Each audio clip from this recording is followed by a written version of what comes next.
Hi, everybody. I'm Dr. Ardis. This is the Dr. Ardis Show, and I'm so excited to join you this week. I hope you're excited for this podcast. There's a lot of people that this is going to apply to in the world. One of the most common things I saw in almost 20 years of practice with people from 16 different countries, tens of thousands of them. Many of them struggled with inflammatory reactions, allergic reactions, sensitivity reactions that manifested as symptoms, rashes, hives included, diarrhea, you name it, bloating, gas, as a reaction to unknown food allergens. And I have asked Dr. Henry Ealy, one of the people I trust the most on this earth, to help guide people back to true symptom-free living, to actually take us through and answer questions for me and for the audiences on what are the best ways to analyze, do we truly, inherently, any of us, do we have any food allergies that we're unaware of, and how to handle those? We will be right back after these messages with those answers.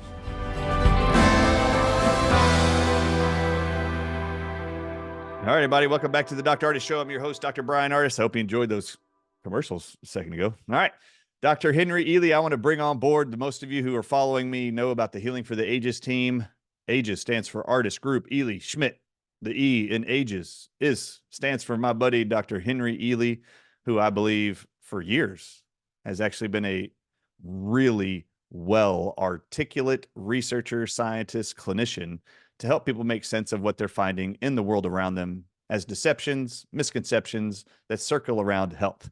Dr. Henry Ealy, introduce yourself to the audiences, and for those who may not ever know you yet, or maybe even me, I'm hoping this is going to be shared by many because, in my opinion, food allergies affect millions worldwide, and they have no idea that these things that they're putting in their mouth every single day could be contributing to anything they're struggling with: insomnia, rashes, psoriasis, any inflammatory bowel conditions, you name it. Dr. Ealy, I want you to introduce yourself to the audience. Tell them about your school. Tell them about your history, why it is you became a nutritional practitioner of any kind, and why it is you love teaching. Go ahead. Amen, brother. And thank you so much for having me on today and to talk about this. This is like the wheelhouse. This is the thing that I love talking about. Let me start by saying, everybody, thank you for having me. My name is Dr. Henry Ealy. Everybody calls me Dr. H, and I am the founder of the Energetic Health Institute, an amazing school for amazing people just like you. So stop being a patient, start being a student, come on and study with us. We got a whole bunch to share with you. And in the very near future, we're going to be having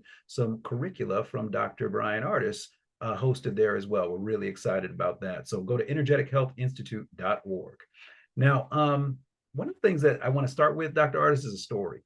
So I'm in medical school, right? And the worst place to have a symptom of anything is in medical school, because everybody around, all your homies or everything, we're studying all the pathology and all this, and we're like looking like hawks on everybody. And I'm in the hallway. I'm in the hallway at Southwest College of Naturopathic Medicine, and I did this. I took my knuckle and I put it into my ear, drum, and you start rubbing it around when it itches in there, and I'm just like, and one of my friends, Ferlandy, comes up, she points right in my face. She's like, "You've got food allergies." Now, my background before I become a doctor is I'm an engineer, and along the way, a computer programmer and everything. So I'm very much a healthy skeptic. Prove it. You naturopaths are crazy. There's so much speculation and everything. I need proof. I need concrete evidence. And thankfully, that attitude has served me well throughout my career, because we do find there's a lot of conjecture and extrapolation and theorizing presented as facts in the world of natural healing. And that's why I say, for us, we do love the healing arts, but we really practice the healing sciences. And that's, to me, much more important. So I said, "You're crazy, Ferlandy. Get out of my face with this and move your finger." It was like an inch from my nose, what she's pointing at me. She was from, I forget which island she was from, but she was very much in your face kind of person, lover, right? So I said, I'm not doing it. So a couple of days later, she saw me doing the same thing. She saw me itching my ear. She said, I told you, it's food allergies. When are you going to go get yourself checked? And I was like, you know what, Ferlandy, if it'll shut you up, I will go and get a delayed food allergy test just to get off of this. This is not allergies. I just have an itch in my ear. Well, I go and get delayed food allergy test, and what comes back is off the charts for beef, off the charts for dairy and for cheese and for yeast. course, what am I eating every day? In the morning, I wasn't eating a lot of beef, but in the morning, Cheeseburgers cheeseburgers, right? Right, exactly. with blue cheese crumbled on top of it and They're some kind of pretty mold. good, right? You know, so what ends up happening is I see that, okay, there's an issue here. One of the things I used to do, Dr. Ardis, after I'd take a test, and we took so many tests, I'd go to Cold Stone Creamery and I'd get a Boston Breathless cream pie milkshake. Right here I am, a naturopath going, yeah, give me that sugar baby and that dairy. Let's load me up. So I get the results and I do what a lot of people do. I get ambivalent, like, oh, this can't be right. This can't be true. Da, da, da, da. And I had this lymph node swelling underneath my chin. And I, to where, you're like wondering, oh my God, is that cancer? Because, we're hypochondriacs. That's what they make in medical school. They make, you into a professional hypochondriac. Amen. So I'm like, checking my body out. My skin doesn't feel good. I'm really exhausted. There's a whole bunch of stuff going on. Finally, after about 2 months of still going on with this, I'm in LA one day and I got really mad at myself. And I was like, dude, you have this information. You haven't even tried it out to see if it works or not. What would you tell someone you're working with if you got and spent this money on a test and didn't even explore whether it was right or not? And so I was like, dude, you got to walk your talk. So I finally said, you know what? I'm not going to eat any of those allergens for 6 months and we'll see. Because I didn't know at that time about half-lives of antibodies and all this other stuff. So I was like, I'm just going to not eat them and we're going to see how it is. And I'm going to say bye-bye to pizza, bye-bye to In-N-Out burgers and the things. I didn't even know about CAFO meat at that time and find animal feedlot meat and all that other stuff. But I was like, we're going to say goodbye to it. So I said goodbye to it. And a true story. 17 days later, all the symptomatology I was experiencing, burning eyes, skin that was very irritated, swollen lymph node, headaches, fatigue. I had gotten so fatigued at one point, Dr. Ardis, that I remember taking a homeopathy final and I had to actually put my head down on the desk to take a nap because I was so exhausted by what I had just eaten. I was putting a whey protein powder, dairy, into my smoothies before I would go and take a test. So it just wiped me out. Dr. Stephen Messer, God bless him, just said, he's like, Henry, I've never seen you like this. Why don't you just go home? You can take the test another day. So I did and passed it and everything. But that's how bad it had gotten. You know what I mean? Sure. 17 days later, after I stopped eating the foods that had shown up on this test, every single symptom went away. And I was furious with myself. I was furious with myself that for 2 months, I had a definitive answer in my hand and didn't have the courage to explore what that could mean for my life, my health, my emotional state, my energy, everything. And that I would never make that mistake again, right? So what we love about delayed food allergy testing, first and foremost, it has to be from a reputable company. How do we know they're reputable? The easiest question is to ask the company, how many times a day do they recalibrate their instrumentation, right? That's number one. The company we have been using for now over 20 years recalibrates several times a day. Awesome. Some companies only recalibrate once a day or once a week. Then you're going to get terrible results with those, obviously. So that's number one. But number two, the thing about it is that it's not what everybody says. I just went to a conference, National Association of Nutrition Professionals. They put on a great conference. But you go in and you listen to these presentations and you listen to some of the conversations in the world of holistic nutrition, for example, and you hear the same regurgitated beliefs. Oh, it's just corn. Oh, it's just gluten. Oh, it's just dairy, right? Especially if you're dealing with autism, you see GF, CF, gluten-free, dairy-free diets, like that's all you need to do and everything will be fine. Well, if that was the major player, yeah, it'll work out great. And yeah, you shot in the dark and you hit your mark. Great. But what about when it's garlic or turmeric? What about when it's chicken or quinoa? What about when it's coconut or chia seeds, or heaven forbid, cannabis or potatoes? What we have at the school, and people who are interested in getting a test like this, that we offer these health screenings. Yeah, educate them. I want them right? knowing how they can do this and where to go. Yeah, you can actually go to energetichealthinstitute.org. You can go to our health screenings. We have one of our health screenings is a delayed food allergy panel. You get your blood drawn, the results come in, and then we actually have somebody that I've trained, somebody that's certified as a holistic nutritionist and trained by me, who actually spends 30 minutes reviewing the results with you and helping you set up the diet so that you don't have to go crazy. Because what'll happen sometimes in the field, Dr. Ardis, people will come back and we test for like 184 foods and herbs, right? And then what people will come back, anything that shows up red, everybody's like, oh, it's got to go out. No, no, no. You take out the highest stuff, you take out the moderates, and then maybe you take a month off of some of the low level stuff, right? And that way you don't have to severely disrupt someone's diet and they don't have to develop a hypochondria for their foods.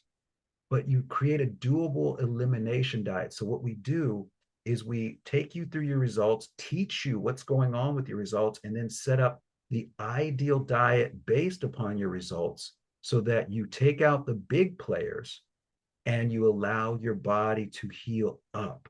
And then what you tell people is really simple. Listen, it's your life. You can go back to the way you were eating that makes you feel bad if you want to. Most people will say, nope, I'm not doing that. But we also don't want you to be afraid of some of the big players. Maybe you're going to a wedding. Maybe you're going on a little vacation. Can you indulge a little bit? Sure, you're going to feel it. But now you know why you're feeling the way you're feeling, why that lymph node is swelling, your eyes are burning, you have a headache, or you're getting angry and short-tempered with your significant other. Now you know why that's happening. And you can go, okay, after the vacation is over, what are you going to do? Oh, just eliminate that stuff again and we're all good to go. Now you're in control. So, when we look at this whole phenomenon of delayed food allergies, and I'm very clear with everybody. Some people say food sensitivities and everything. Stop beating around the bush. It's an actual. Thank you for clarifying that. Yeah, it's actual type 2 and type 3 hypersensitivity reaction. Okay, so it's not something that's not scientific. It's actually a physical connection. So I'll talk about antibodies in a second and everything. But the idea for everybody is this. It's real simple. 99% of people have definitive delayed food allergies. That's a lot. That's almost 100, everybody watching. Okay. 99 is almost 100%. Okay. I've tested thousands of people in the last 25 years, and I mean thousands and thousands of people, delayed food allergies, helping them get their diet set up. We have seen exactly 3 people that had no discernible delayed food allergens, and one of those was because they were on corticosteroids, which nullifies the test. The other 2 were just, for whatever reason, they didn't have them, and they're the unicorns walking around among us, and God bless them both, because they also had incredibly pristine diets and probably had figured out some of the things that they didn't want to eat anymore. But what ends up happening is 99% of people have food allergies, and we say 98% don't know it. And one of the key principles for everybody, especially when we're talking about our diet, there's so much out there of this diet and that diet, blah, blah, blah, blah, blah. It comes down to don't guess when you can know, right? And especially with your diet, don't guess when you can know. Now, let's talk about some of the antibodies first and explain some of the different testing that's out there. Well, I've actually got some questions first. Can I ask you some questions first? Yeah, hit me. It's your show. You can ask me whatever you want. All right, so I figured I could. So yeah. I want to ask you a question about the terminology, actually. Okay. I think some of the people may wonder, why does it have to be delayed? This word delayed food allergies. Does this mean that you find from this testing that some people will eat food but not have an immediate allergic reaction, and it will be delayed, so like for a period, and then it will show up? Is that what the term delayed food allergy means? Exactly. And it's based upon the antibody that's being utilized by the immune system. If it's an immediate reaction, you have the kid that eats a peanut and they go into anaphylaxis, their throat closes up, right? That's an IgE mediated reaction. It's an immediate reaction. There's a ton of histamine being released, and now you get constriction of the vasoconstriction and constriction of the bronchial tubes, and now the person can't breathe. They're going to need some adrenaline to open them up, right? Same thing. 99% of people do not have that type of allergen to food. Most don't, but the people who do know that they do. They've had the experience of it, of the extremity. When I was a little kid, I was extremely hyperreactive to shrimp. I walk in a room where they're cleaning shrimp, my throat would close up. Wow. Right. So, those are undeniable. You know what's going on.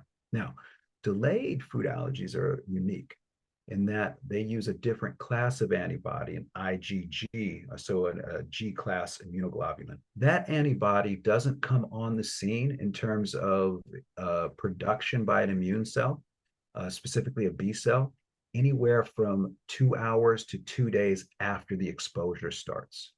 So that's where you get the word delayed in. It's not immediate like an IgE, it's delayed, and that's because of the antibody being used, IgG. Now, the thing about this too, though, is the half-life of these antibodies.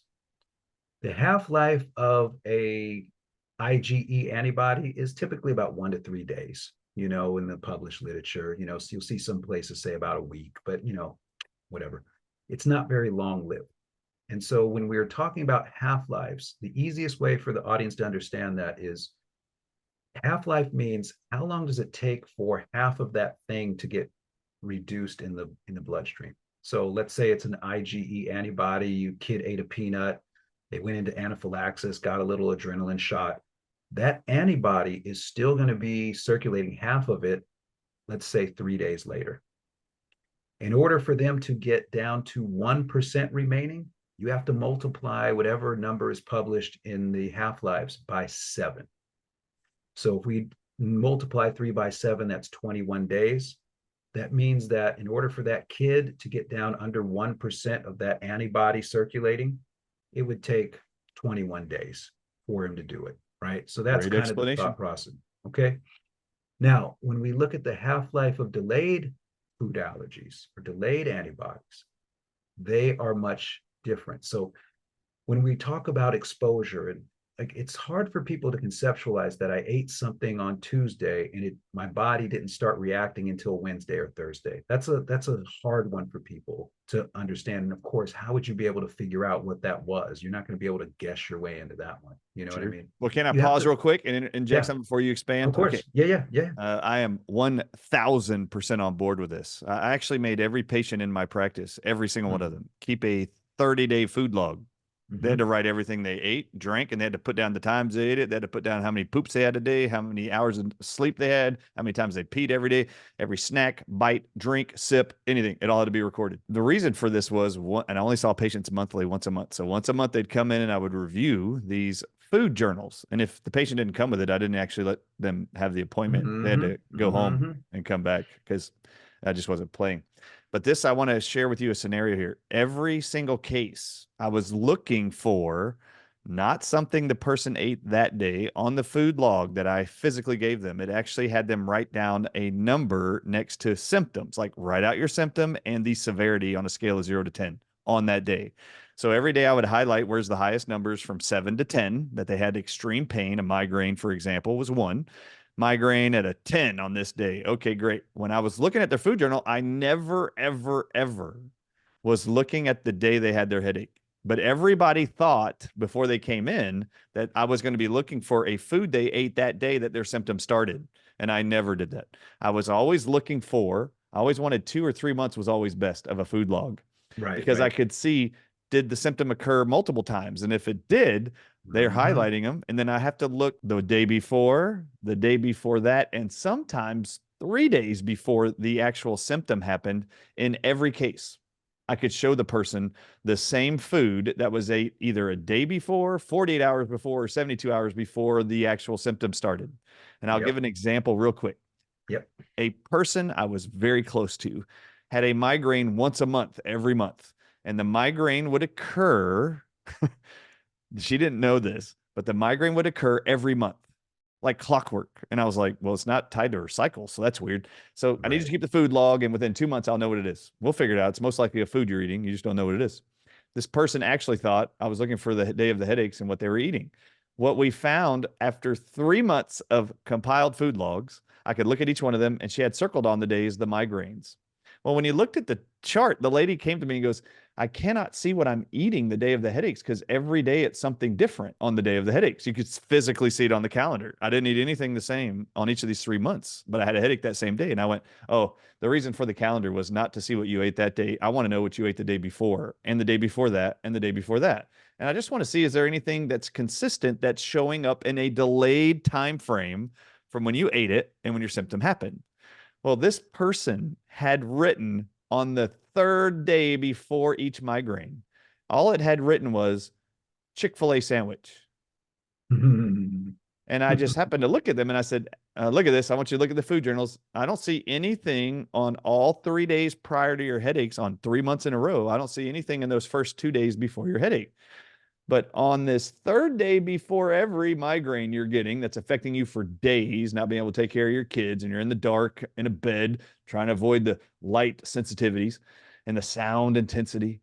I said, every time this Chick-fil-A sandwich is showing up, what are you doing at Chick-fil-A every month on this one day? It was only one day a month. And I said, why do you have Chick-fil-A one day a month? And this person said, oh, I have a group of mothers, stay-at-home moms that have a MOPS group, and we meet every month, once a month at Chick-fil-A. And we let the kids play on the playground, and I never eat anything but a Chick-fil-A sandwich, the chicken sandwich. And this is not a joke what I said, Dr. Ealy.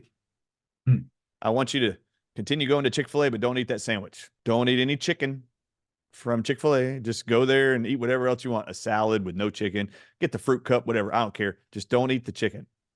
That was 15 years ago. This person has still never had a migraine ever since. So this is phenomenal. So anyway, this is an example of that. We have 1 more minute left before we go to a commercial break. Dr. Ealy, what would you like to summarize about the delayed food antibodies?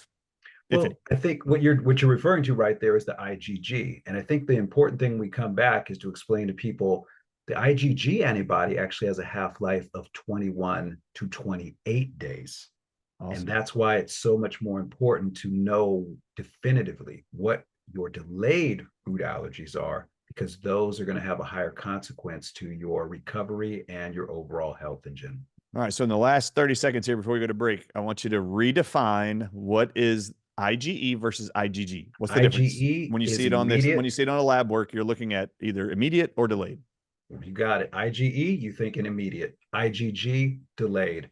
And that's where you want to understand that key difference. And that's why when we come back, I guess, let's talk about the skin scratch test and all that other ridiculous stuff that they say is valid and it's not. I love that because so many people are consumed by that. It is not as simple as just assuming wheat, corn, soy, and dairy are the top 4 food allergens, which is what most people all talk about. There are other things than those that can create these reactions. All right. I'm Dr. Ardis. We'll be right back after these commercial messages.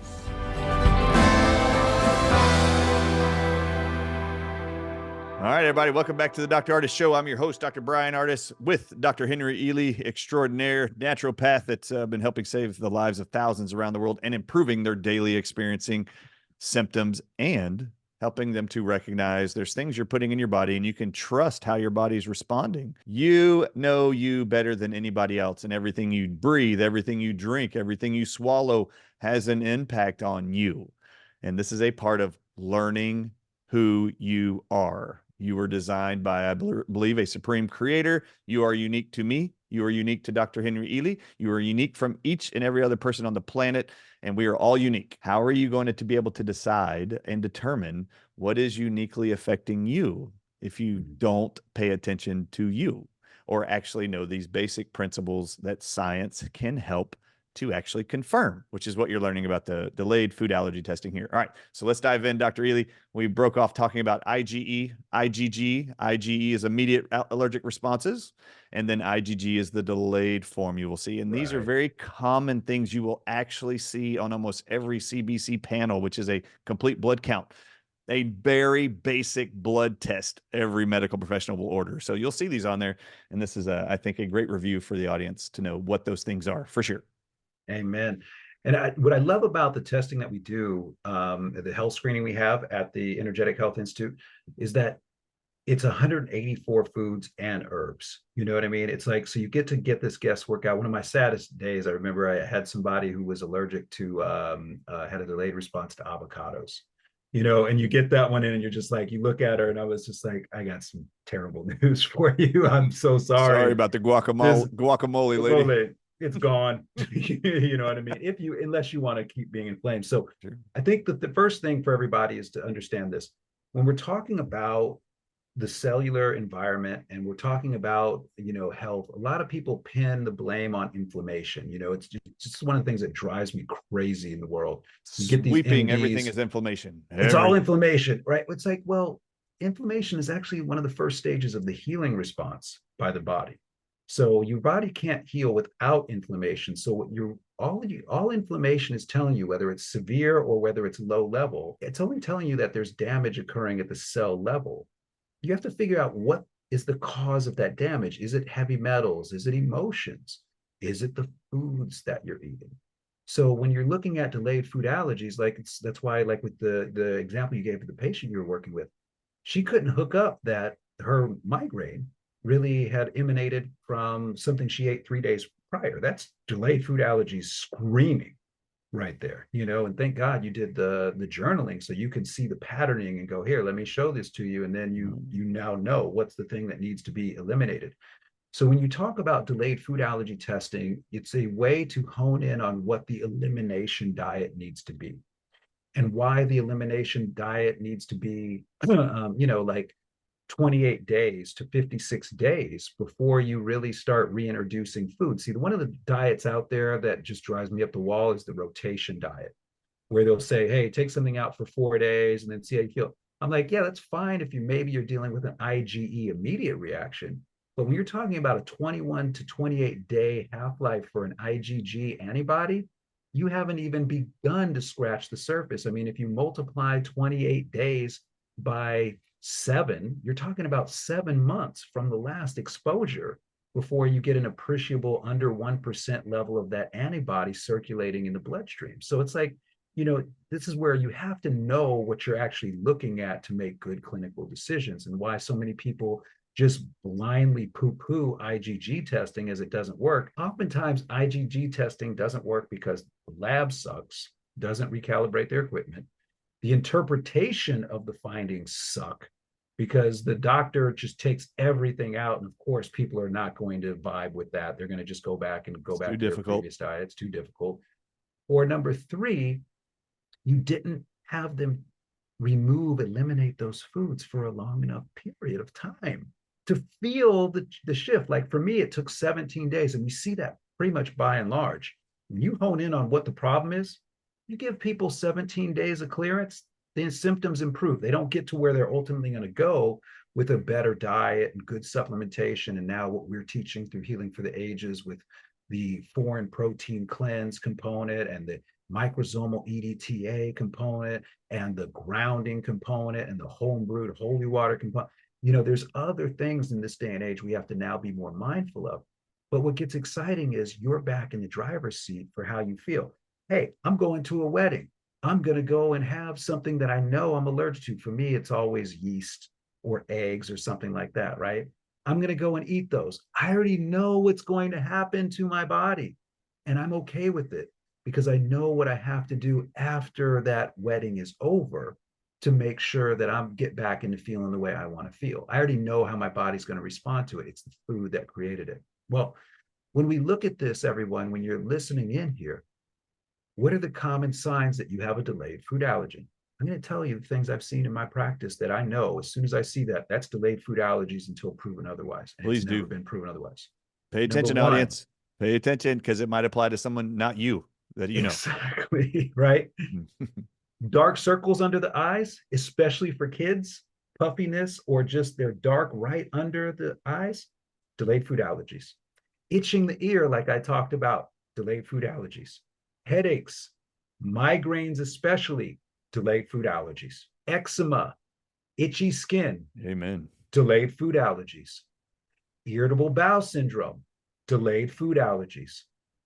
Joint pain, arthritis, delayed food allergies. Specifically, it is called a type 2 or type 3 hypersensitivity reaction where antigens, which is the food, and the antibodies are stuck together, and they get stuck because they're larger size molecules in combination, get stuck in the joint space as the synovial fluid, as the lymphatic system's trying to move fluid through there, right?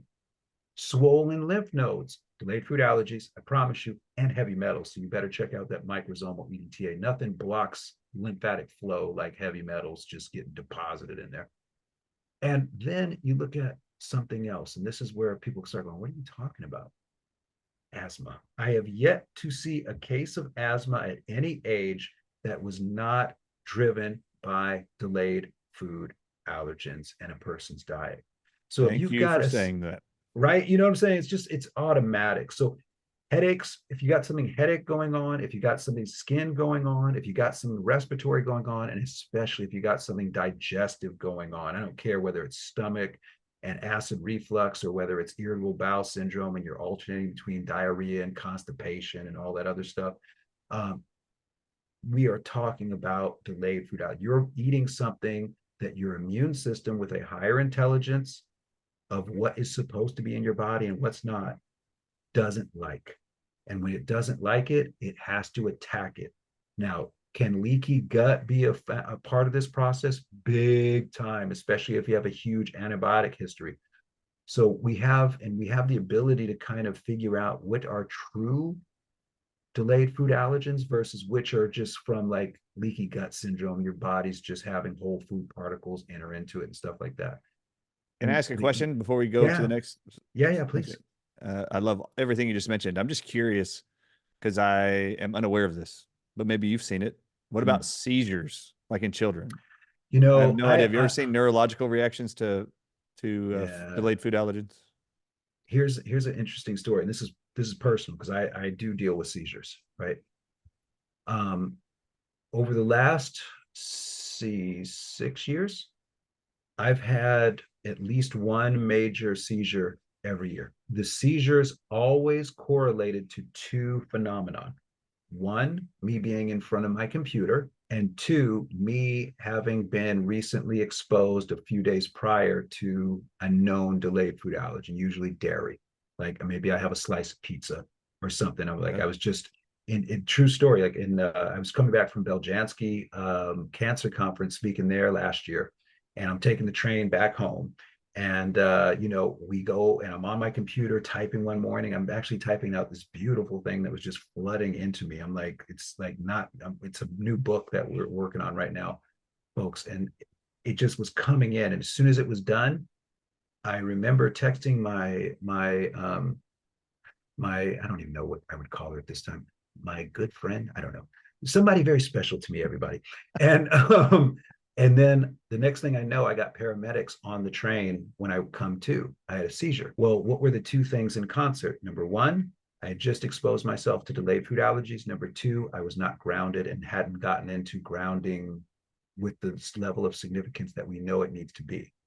So there is definitely some combination in there. And I will tell you right now, I can't prove the future, but I feel like because I do so much grounding, I actually give myself way grounding and earthing. I do give myself so much room for error now because the last week, Dr. Ardis, I've actually been testing. I've been actually trying to induce a seizure. I haven't told anybody this, but I've been actually trying to induce a seizure to see what happens with the foods. I've been eating a lot of delayed food allergens, and I spend so much time on the computer and everything. That's why I wear these red glasses, everybody, is because it cuts down on seizures. But with the grounding, not only do I not have the same inflammatory response, I haven't had a seizure. And believe me, I've had so many exposures by now and been under so much stress that by now I should have had one. So the grounding, I think, is really the key for anyone. And some of the guidance I've been giving people recently is if you're dealing with seizures, grounding is essential for you while you're sleeping, that you set up the grounding sleep system. It's going to give you way more room for error. And then if you know your foods that you're allergic to, you of course can eliminate and minimize them. Do not do what I'm doing, trying to induce one. That's kind of doing a stupid thing. I actually just stopped that process. I spent all of April in a little pseudo experiment trying to induce it. I was making sure I had at least one exposure to a known delayed food allergen at least once every single week. And now I'm going back to my normal diet because I'm like, I couldn't induce one, and I should have been able to. But you do know, Dr. Ealy, that in the past, those foods would have triggered one most likely. Oh, boom! Within days, Dr. Ardis. Just like the migraine, it triggered the migraine, the Chick-fil-A experience.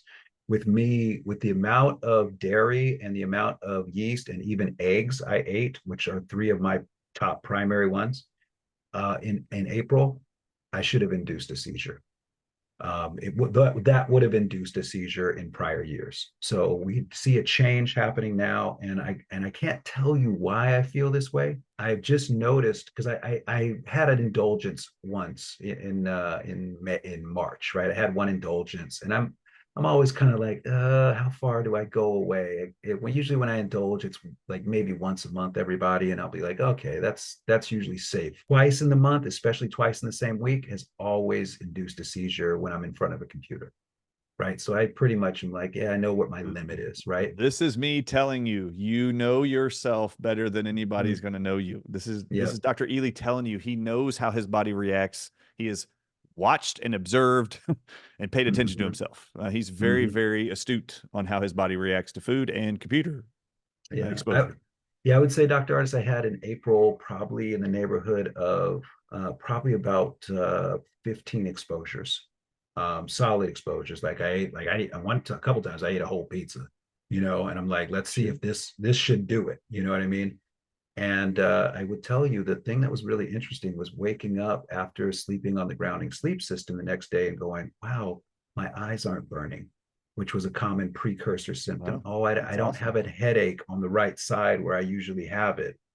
And I think that correlates to what Clint Ober and Chevalier and the folks that have done testing on what earthing actually does to the inflammation of the body.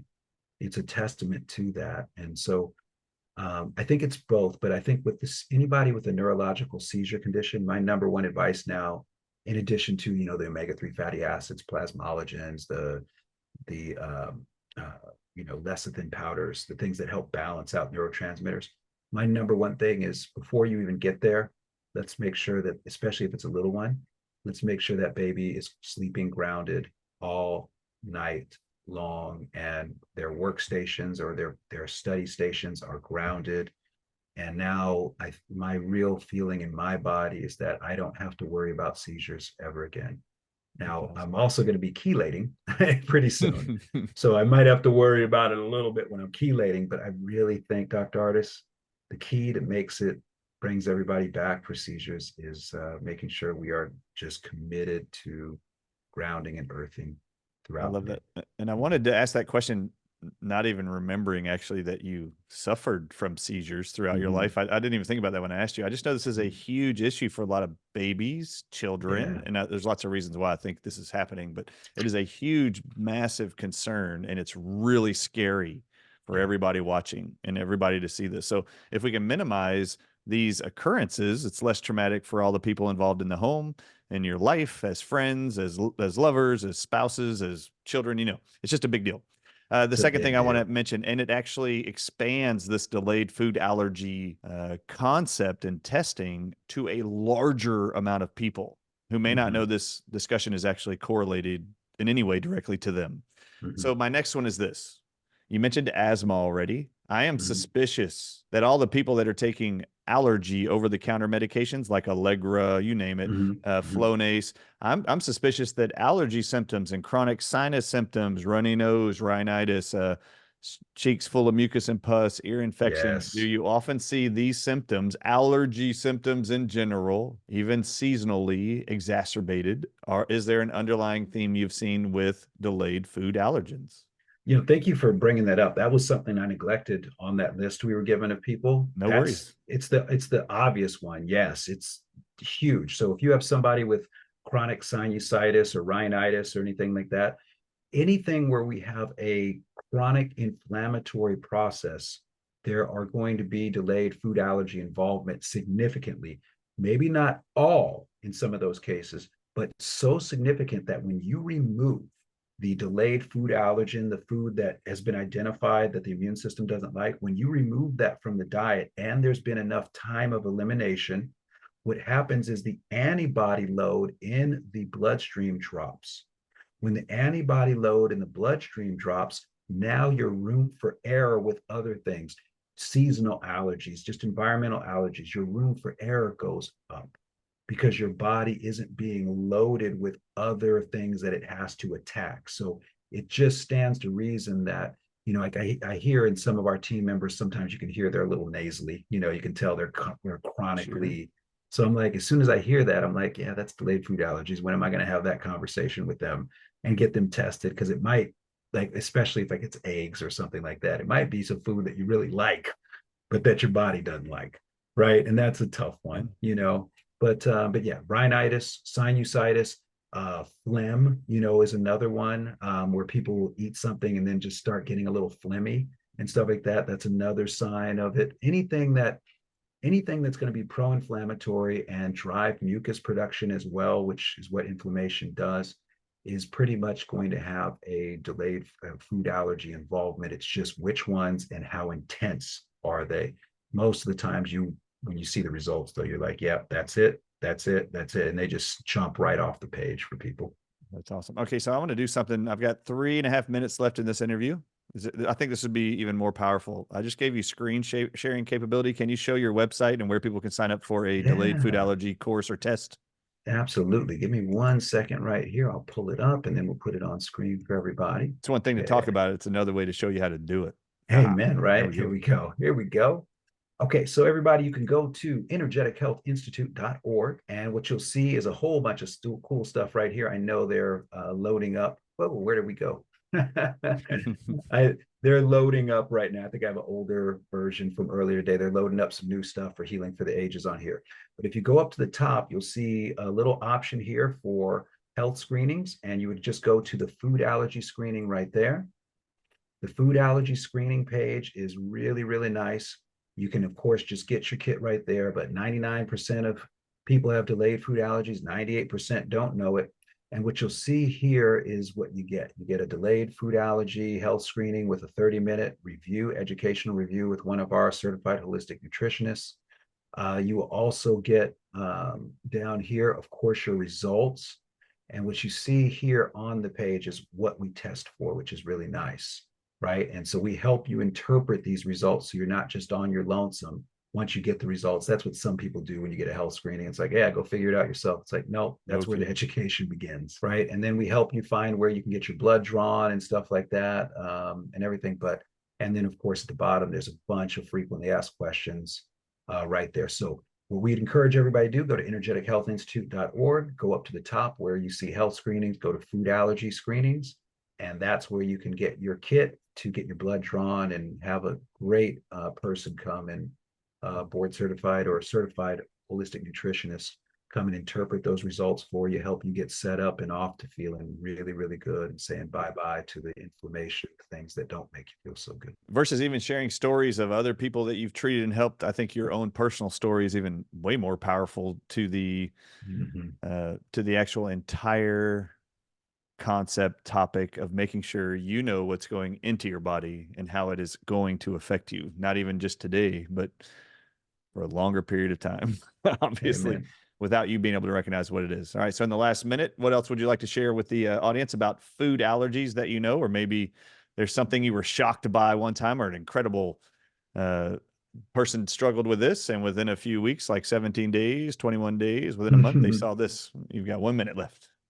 Well, I'd say number one, the testing is life-changing. It changed my life for the better in a big way. And I'm living proof of it. I believe in it. And I don't need to believe in it because it's factual. You know what I mean? It just works. But what I would say is don't be misled by the companies sending out there talking about they're measuring complement. That's not going to work. It needs to be ELISA antibody testing from a reputable company.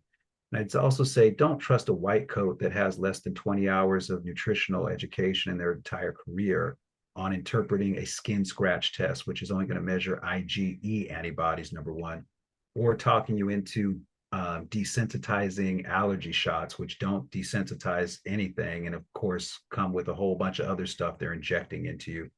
Folks, there's a reason your immune system, it doesn't like that food.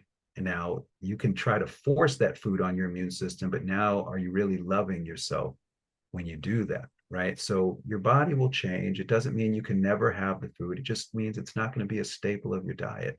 And you should hopefully love yourself enough to abide by the direction your body's trying to take you in, because it's got your best interests truly in mind. Dr. Ealy, this is one of the most powerful, I think, messaging and topics and shows I've ever done for my personal audiences who have a lot of faith and trust in me that we've developed over years. And I'm so excited to see how many people will actually take advantage of going to energetichealthinstitute.org, going to the health screening tab, and do the delayed food allergy testing there and get a coach to help you explain to you what those interpretations of the test results are, and then how you move forward from there, living a life very soon free of the symptoms you've been struggling with because of the things you have never been known of or told. I'm Dr. Ardis. God bless you. And everybody, make sure you're paying attention to healingfortheages.com. Go there, pay attention to the calendar that's on the actual website. You will see our virtual conferences. May 25th is our next virtual conference all day long. It's going to start out in the morning and go into the evening, Memorial Day weekend. Just prior to that, Thursday will be our next free masterclass evening, which will be May 23rd. And we hope to see you there. Tell all your friends and family. I love you, Dr. Ealy. Thank you for all you've done. Thank you for your personal testimony. If you didn't struggle with these things in the past, you would have never been able to help so many people know and be confident that this testing provides results and benefits. And for all those struggling with seizures, for the love of all humanity, please consider the grounding sleep systems that you will find also at the energetichealthinstitute.org and can actually see and find at healingfortheages.com. I sleep with it. You sleep with it. My life has forever been improved energetically. I wake up right when the lights show up, man, when the sun's up. For the first time ever, I'm starting to be awake and ready to get up. And I'm like laying there going, when's the alarm going to go off? I think it's time to get up. Anyway, it's been miraculous to watch the benefits. So thank you and God bless you and all of your team at Energetic Health Institute. Dr. Ardis Show audiences, I love you so much and I will see you next week. God bless.